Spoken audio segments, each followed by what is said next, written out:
Hello gas ఒక 300 ఫీట్లు దించాం. 300 ఫీట్లు దించిన తర్వాత వాటర్ చెకింగ్ చేద్దామని చాలు చేసినాం. చూడండి ఎట్లా వస్తుందో ప్రెషర్. 300 ఫీట్లు దించాం. 300 ఫీట్లు దించిన తర్వాత టెస్ట్ చేద్దామని మోటార్ చాలు చేసినాం. ఇంకొక 150 ఫీట్లు దించాలి. చూడండి వాటర్ ఎట్లా వస్తుంది. మావాడు బాడీ షాట్ చూస్తుండు.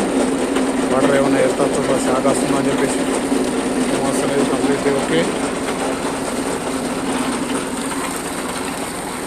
చూడండి వాటర్ ఫ్రెష్ ఒక